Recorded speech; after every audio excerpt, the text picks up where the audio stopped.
Everyone, I'm Daniel Berry from ExoticCarTrader.com, and today I'm walking around our 1990 Toyota Land Cruiser. This is the FJ62.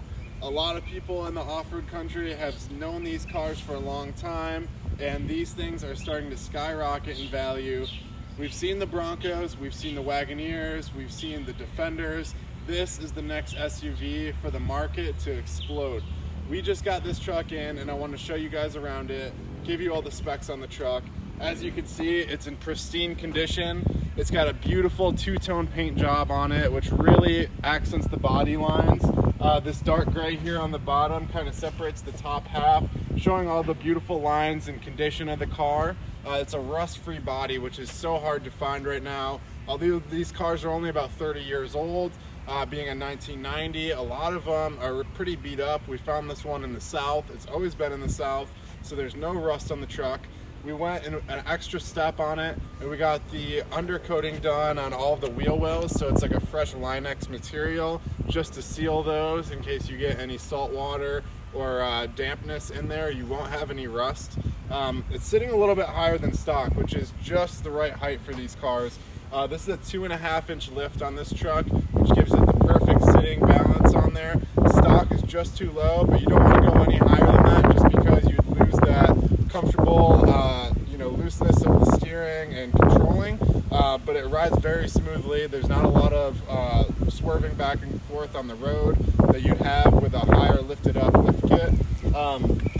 We did these aftermarket blacked out wheels. No crazy name brands or anything. They're a basic wheel, but they just give it a very clean look. And then we have the Toyo back road tires on here. These are great for street because they're not too loud or aggressive where you're going to hear that road noise, but they're awesome for off-roading because of course this is a 4x4, and that's what you're going to use it for, is off-roading. Come around back. It's a very, very clean, simple look. It has the original roof rack on here. Another tough thing that you don't very often find is these original mud flaps that are still on the truck. We tried to keep it as original and period correct as we could, giving it a little bit of a modern flair. It has tons of space in the back here for storage. Right now we got a beautiful Yeti cooler for camping back there. And of course, this thing is made for the backcountry. So we got this trailer hitch hooked up on it. We've even pulled a few flatboats of our own to go fishing. This thing does amazing for towing, and as soon as you unhook it, you can throw the family in there, drive it to the movies, drive it through downtown, no problem. But my favorite part of this truck is actually the interior. It is super unique. Let's hop in and see it. No crazy fancy leather. This is almost like a tweed material. It's a two-tone interior, so they have the dark brown and then the light khaki color. The material is super durable, so it looks like a lighter color that may get dirty easy, but the material holds up so well. There's no cracking like you'd have in leather. If you were to get it dirty, it's super easy to wash off, and it holds up to all the elements, especially the heat here in South Florida. You don't see the wear of the old age of this interior just because there's no cracking involved. You can have this for 30 more years and it's still going to look the same without having any tearing because of the thickness and durability. Inside as well, it's got all these upgraded speakers. It's all Kenwood. There's a Kenwood head unit in here, which is obviously not exactly period correct. In 1990, they didn't have touchscreens, but it fits very well. It's not too bulky or sticking out. It's very flush with the dashboard, so it looks really cool. Tons of space inside. It's a really, really comfortable truck.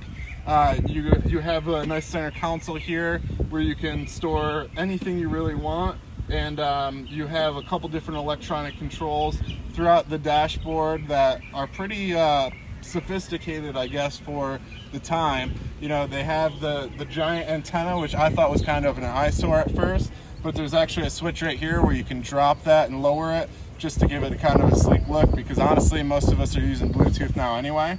One of the cool things about this car is the safety, I guess, in as far as keeping the security tight on the car without getting stolen, is you have this button here which you need to start. You have to press it on and off just to get the key in and out. So Toyota kind of thought ahead of the time on these trucks. Like I said, they are skyrocketing in value. A couple years ago, you can get these for next to nothing. A lot of people are buying them now, cleaning up the bodies, maybe even doing an LS swap. But really, I don't think you need that.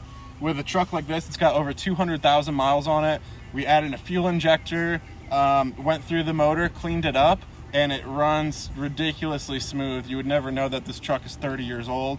It's older than I am, FYI. But four-wheel drive works great, and for what the motor is, it has just enough power to get you through the mud or through the city streets. So we're gonna be getting a lot more of these trucks in. I really wanna show you more of them.